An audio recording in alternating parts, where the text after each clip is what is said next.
Hello everyone and welcome to another episode of Suds and Buds. My name is Vincent Herman.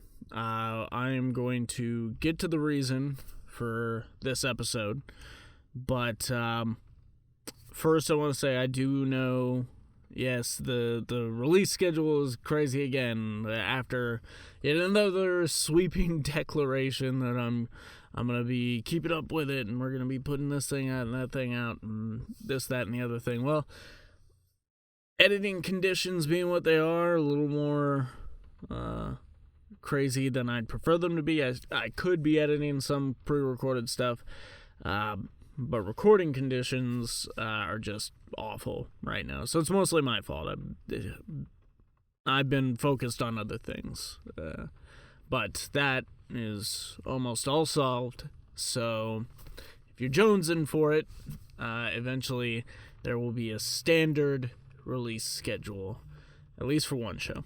But enough of that, because the reason I'm making this episode, the reason that you're hearing me solo with none of the other buds, is because I kind of wanted to take this time and this very minuscule platform to talk about a bud of mine who, as of 2 a.m. this morning, as of recording this anyways, passed away. And I'm happy to... That's not the word for it. I guess, given the circumstances, the world we're living in right now, COVID times, I'm a little relieved, I guess, to find out, or at least assumptionarily, that it wasn't COVID, because as I have heard it, his son was in the room with him in hospice while he passed away. So, just from what I've heard in other instances of people who have passed from COVID, you can't have that kind of interaction. So I guess that's good. You know, it wasn't as bad as it could be at this time. But I guess I just kind of want to talk about who he was, and there's kind of a point to doing this, because I could make a post or just keep it just to myself and just reflect on my time with him like I have been doing for the past few hours. And I will get choked up during this thing. I may even cry. I don't know. But I guess I want to talk about the guy, kind of eulogize him in that way, and then just get to the reason for this episode, the moral of the story that I've taken from this. And I've actually kind of been taking on a little more before this, but anyways, so the man in question, his name is Jim Hayes, and I think I met him. Going back to high school, at least for sure. I'd say I was about 15 or so, and at the time, I wanted to be a professional wrestler, all 5'6", 138 pounds of me. But I wanted to do this so much that I was kind of starting to do whatever I could to kind of learn what I could outside of a ring, because I didn't have a hookup for anything like that. And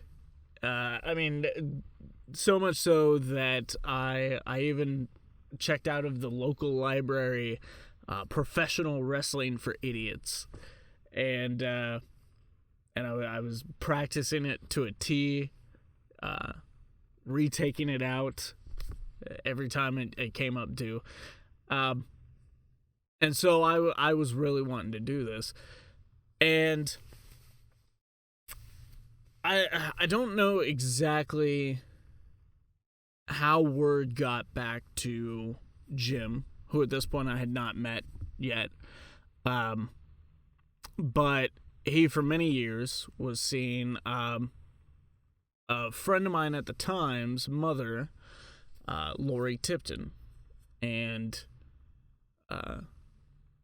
I have to assume that she kind of had the idea to include me, or I mean, we were the jackass generation, so we were making these tapes and stuff, and I would do a lot of falls because I was getting good at them, and I was too dumb for my own good.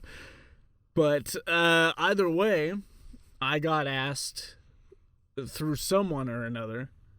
All of my friends were a part of this production, so I got asked to come in and show them what I could do.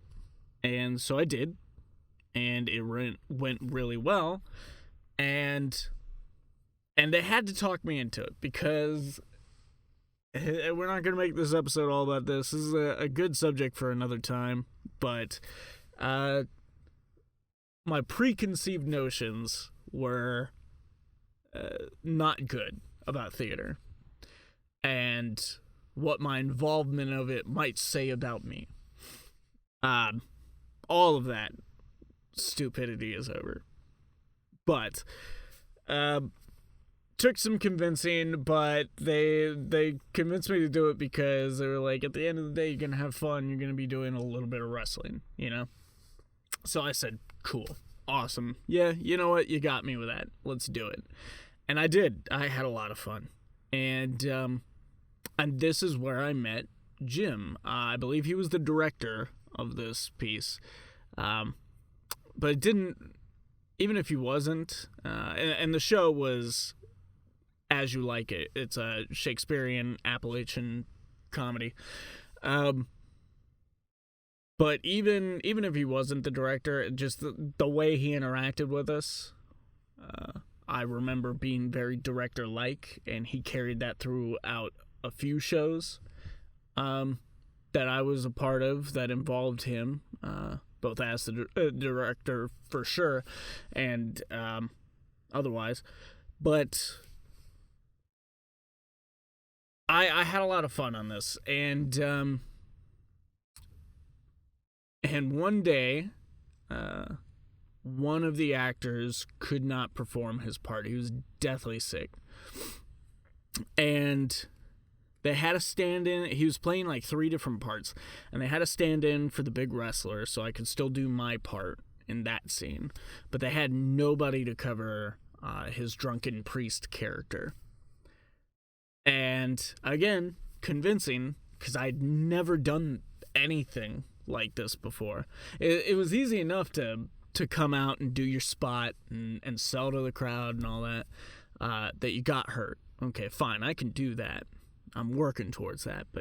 But to actually go out there and recite lines and have to actually portray these physical attributes that, granted, I was raised around with my father, so I knew well enough to try and emulate.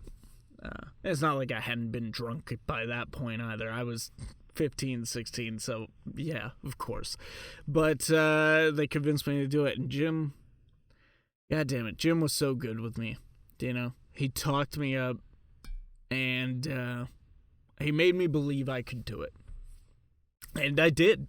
I did it. And I had a blast. But this was my first interaction with Jim Hayes, and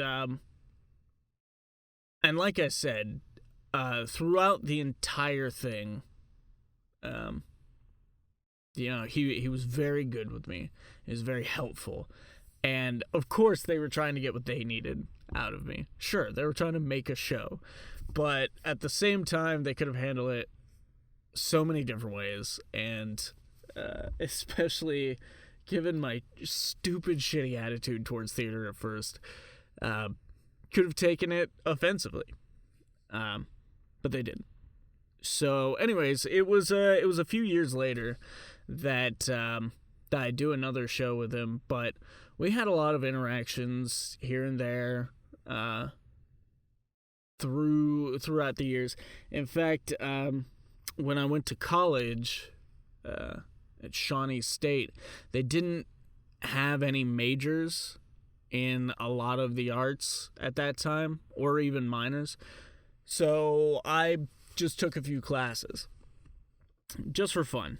And I had Jim Hayes as my instructor. Sadly, I wasn't in college for very long. It became too much of a challenge to try and work as full-time as I possibly could. A young one at home at that age. I think I was in college around 17, 18.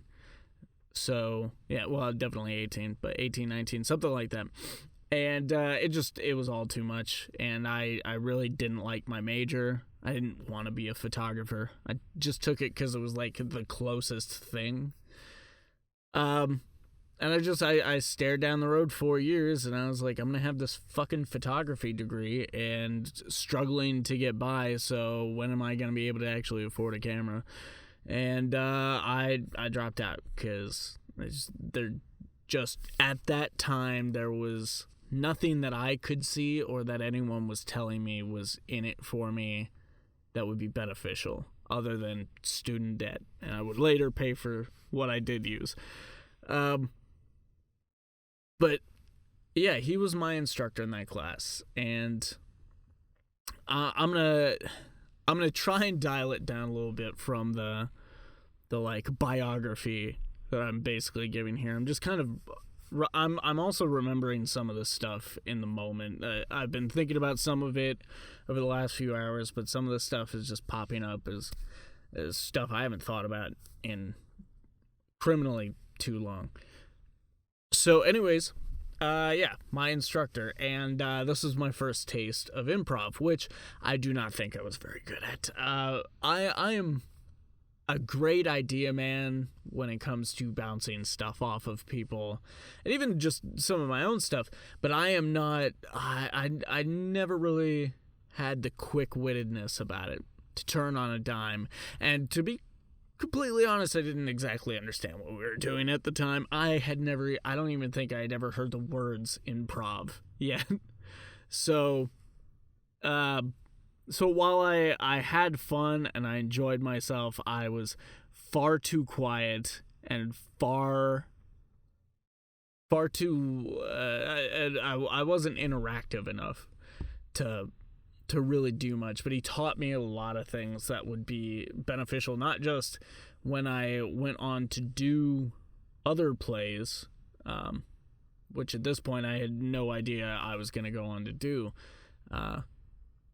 but just in my regular day-to-day life, because especially these days, my memory is not fucking awesome. So I use a lot of the things he taught me in that class in my regular day-to-day life today, simply as just tools for recalling information that should just be straightforward. Excuse me while I grab a drink of my Suds, or lack thereof of Suds. And I'll explain what I'm drinking a little later. It's kind of a linear path here. Anyways, so that went fine, but I dropped out and kind of focused on just again, conversation for another time, maybe, if I ever want to tell this story on a podcast, but just a tumultuous family life. Let's just say that, and it was mostly on my part, but maybe about a year after, I get asked to come down and audition for Dracula at our local theater, Portsmouth Little Theater. And it was a Jim Hayes directed production, and he asked me to come down. And I can't remember if he had the part in mind for me to begin with, or if it just kind of fell into place that way, but I ended up playing Hennessy, which was a lot more lines than my previous outing years before. But I don't know what it was, but this time around I was very excited to do it, and way more confident in my ability to do it. And I attribute that to the one time, again, years before that, where I had played the drunk priest for one night. But I have a lot of great memories of doing that show, and especially of Jim and how much he helped me with it. But at this point, we hadn't become close yet, which I'm assuming by the end of this people will argue whether we were, but it was great. And he introduced me with that show to a world that I fell in love with. Maybe not to the heightened extent of some of the people who I've met who have done theater and have been a part of it their whole lives and stuff. I mean, there are people who are passionate about it, who are the theater. So when I say I fell in love with it, please don't confuse that for being as dedicated as a lot of the other people that I've seen, because I've prioritized my life in years post that show in a different way. But I did find something new and a new community and understanding for different people, really. That show opened up my world to meeting varieties of just other human beings that I may have never interacted with before, and because of that, had I not done that show, and had I never gone down that path, I may not have the better understanding of humanity that I do these days. And it's a weird, like, it feels like I'm putting a lot on this, like, small local theater production that I did in 2008, possibly too much. But really, when I look at the connections, that's where I come out on, is that I wouldn't have the just what is arguable should be common sense of, like, the LGBTQ community plus community. I don't know. All these things that people are fighting for now is stuff that I was introduced to then and in subsequent shows. Because all of that would have been a mystery, and I don't know what fucking opinion I would have. I'd like to think I'd err on the side of right, but Jim Hayes asked me to do a play, and I think part of me became a better, more understanding person because of it. So I did that show, and I caught the bug a bit there. Did quite a few more shows.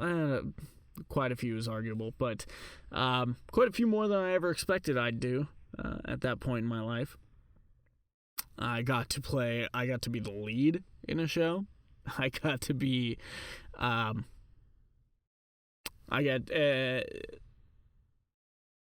don't know. I got to be other people, you know? He gave me that. He gave me that. So anyways, as I started doing these shows, I started getting closer with Jim. And I'm not... Again, my memory is just fucking awful at this point. And I think it was one night where I went to his and Lori's apartment. And I was there with somebody. I don't know if it was one of my friends who was a part of their circle as well.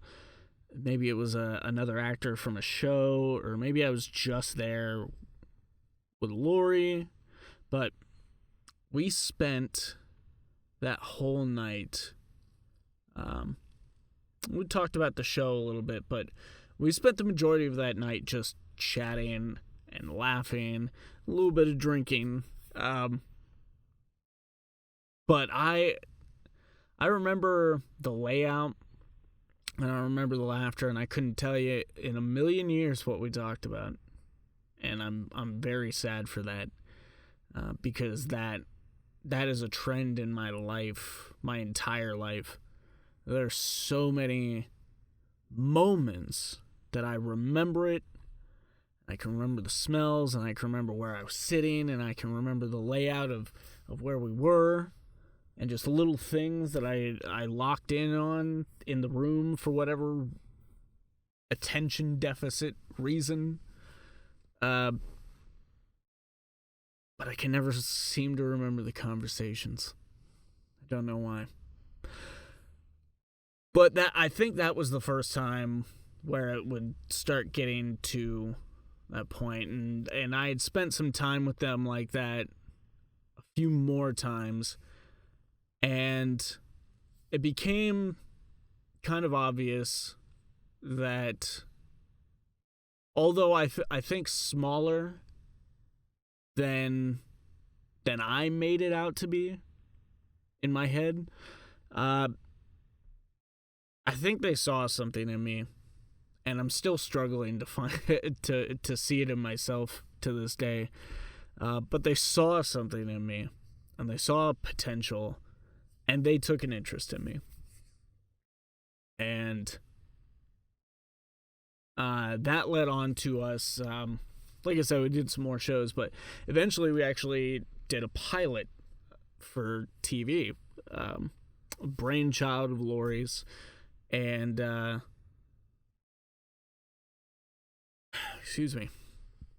brainchild of Lori's, and just this cute show. I don't even know if you call it cute, campy as all hell, but this great little show about this kid from a broken home who moves in with his grandfather, who runs a costume shop. And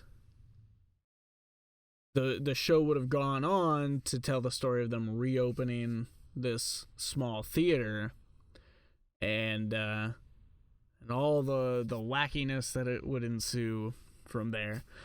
And it sounded great to me.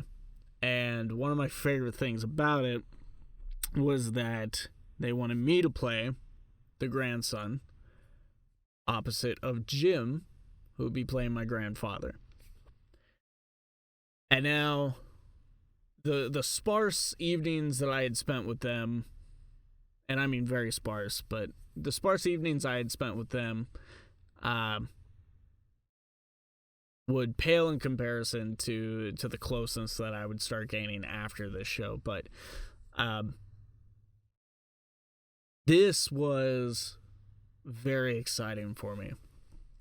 It wasn't like filming on sets or anything like that. It wasn't some big Hollywood production, but we had the decent equipment and a great DP and Lori directing. And well, was Lori directing, or was she well, obviously the writer, showrunner, blah blah, that stuff. Anyways, unimportant details. but wow, it was so so magical in my eyes, because I was like, whoa, we're really doing it, It was this very small thing, but fuck, it was huge to me. It was I felt like I was making TV, and I am part of the as well as Jackass generation, the raised by TV generation. And so I'm standing there opposite this hilarious guy, Jim, and and thinking, I'm doing what could be on my TV someday. And again, he gave me that. He let me taste the smallest portion, but the biggest one he could give me, of something I could have never dreamed up to that point I was even allowed to do, to be a part of, to be on, just standing near, And that, even though it has ebbed and flowed over the years for various reasons, that unlocked this little bit of hope in me that I was like, there is other than, there's more, and I'm being told by these people I trust that I can have some of it.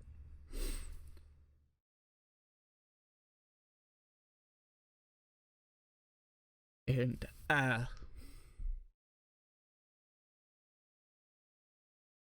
that's always gonna mean a lot to me, because before them, I'm not gonna say nobody believed in me, because I was never engaged enough to really acknowledge whether anyone was or not. But if recollection serves, nobody told me that I could do it before them.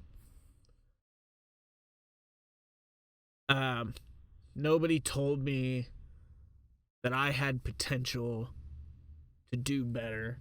And in fact, I'd spent so much of my time in high school fighting people who had written me off, authority figures who had written me off before knowing my full name, one or two of which decided to ridicule me for when they did.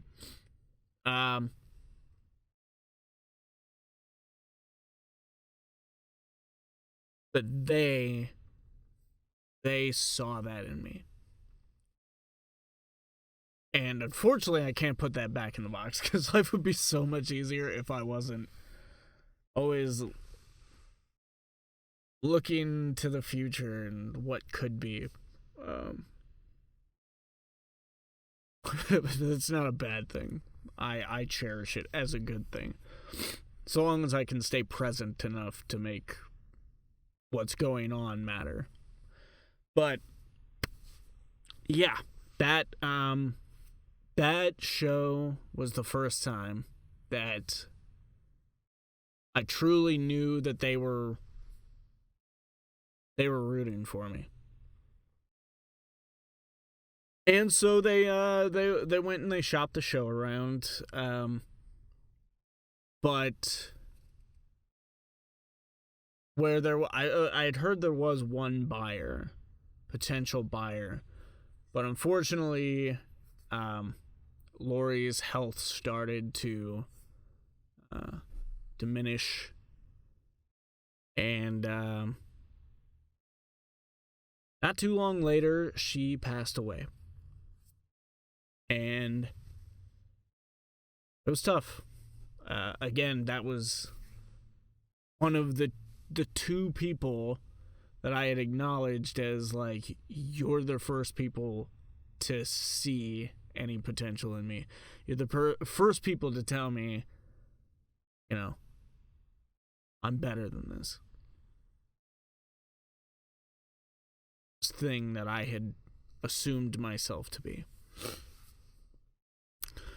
And I miss her sometimes. Years go on. and it gets easier to let time pass. And look, it's not like we were spending every day together at this point. Things were still sparse, but I don't know.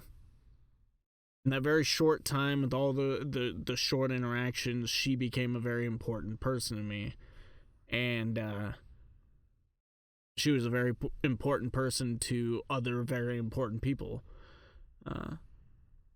to me. So, sometime after that, I can't say how long, but I don't know. I just, and I can't even remember exactly how it started, but I started visiting gym more often. And started as like an hour, It's a little chit chat. I'd go home. Turned into just full on, full on. I don't even know what you call them. Gab sessions, bonding sessions, whatever you want to call them. But in this time, he became more than just the mentor for acting, but he became just a mentor in general through advice he would give me, through letting me vent, listening to me. And God, I love those times so much. I mean, we would open a bottle of Jameson, which is the drink of choice for this episode in honor of him. Not Jameson. What the fuck am I talking about? Jim Beam. Jesus.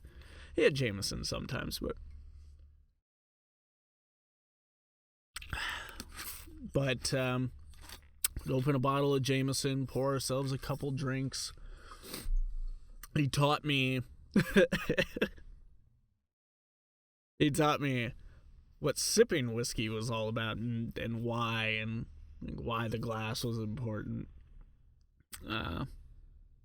And we would talk, and then sometimes we would watch movies. I'd introduce him to something I had seen recently, and he would introduce me to some of the classics or something he had seen recently. On a few occasions, we'd bust out a few clips of some stuff that he had done. And we'd talk about everything. I went over there to watch the Winter Olympics one year. Like, I tried to catch as many events with him as possible. And we just had a blast doing that.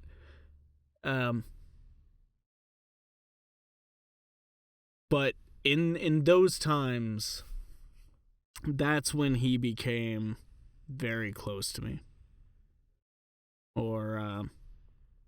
And I'd like to think that I became very close to him as well. And then I don't know. Then life got harder. Maybe that's why. Or at least more distracting. And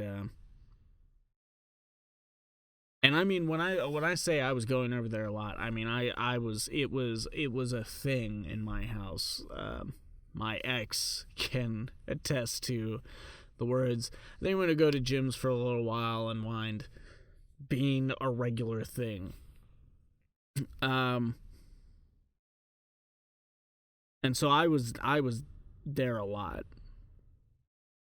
I want to say for a year, maybe two. And then, like I said, things just got harder somewhere along the line, and it became maybe once, twice a week, every other week. Before you know it, I haven't been down there in a month, and before you know it, you're saying to yourself, And I wonder what Jim's been up to. I should really make some time to go down there. And then years go by, and you've seen him maybe twice. And thankfully, the internet is the thing. So we talked a few times online, on Facebook. He is an old man.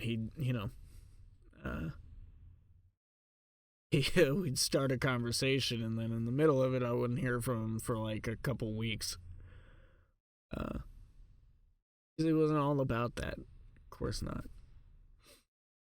And especially last year, something last year, it kept nagging at me, Need to go see Jim. And I don't know if it was last year or 2019, or if it was the year before. He had sent me a message letting me know he was moving into this new place, something called Manor, so I have to assume it was like maybe a retirement community. I don't know. And I knew at that time his health wasn't great, so that's probably what had spurred so much of the thoughts. But God damn it. I don't know what 50 fucking excuses I have for it is, but I couldn't get down there somehow. Couldn't go see my old friend. And it was my fault.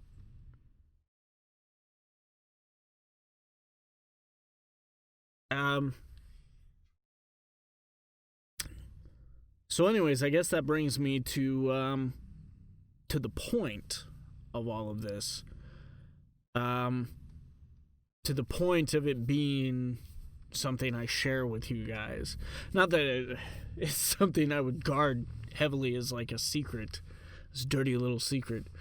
Not so dirty. But it's because about a year ago, I started noticing people my age and people I know losing people in their lives. Parents, grandparents, all for a litany of different reasons. I don't think I know anyone personally who's lost someone to COVID yet. But that spurred me to start doing something a little more regularly. Just saying I love you to people. People, I want to hear that. So now I make sure I say it to my stepdad and my brother and my sister. I say it to my friends. But I guess, in a way, that was half measures. Because there's something else that I am regularly guilty of. And that is disappearing on people. Not like fully. I mean, you can find me, you can message me, and I'll message back and stuff. But just going quiet or not being around for a little while.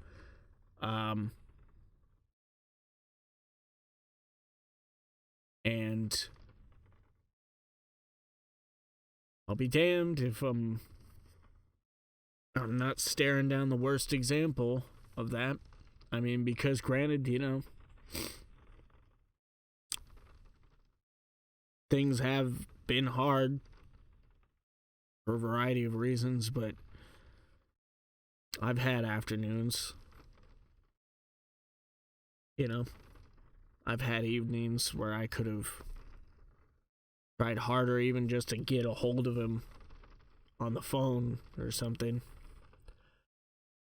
And now I don't get to see my friend anymore. Not that I'd seen him in years, but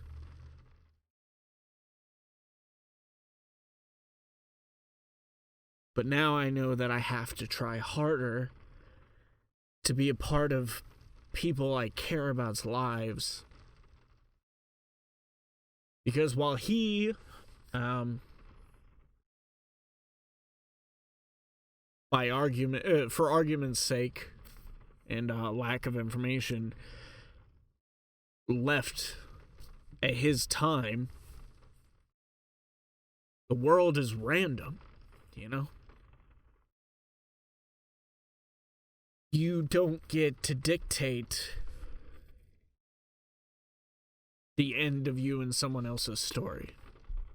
Circumstantial. And it could be tomorrow. I really don't need for it to be tomorrow.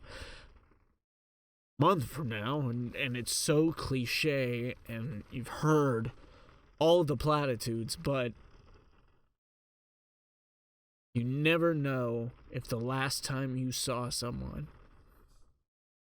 is the last time you're gonna see them.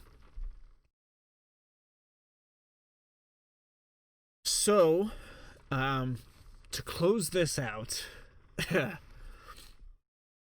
I'm gonna raise this bottle, which Mr. Jim Hayes would be sickened by me just drinking this elixir straight from.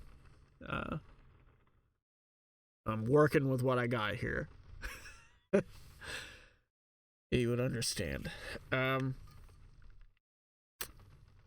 Raise this bottle to my mentor, my friend, smart, and again, all the platitudes, they apply here. Kind, funny fucking person. He's a funny guy. He loves to laugh. But I raise this bottle to him.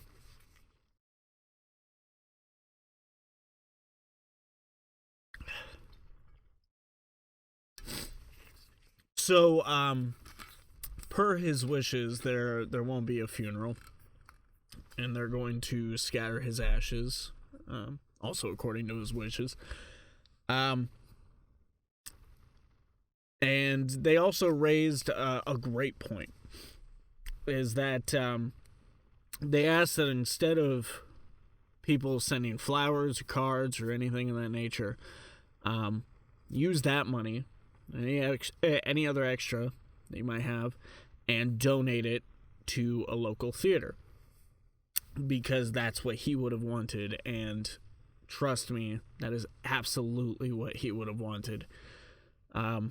They even noted that he always believed that young people should get involved in theater as early as possible, just because it's great at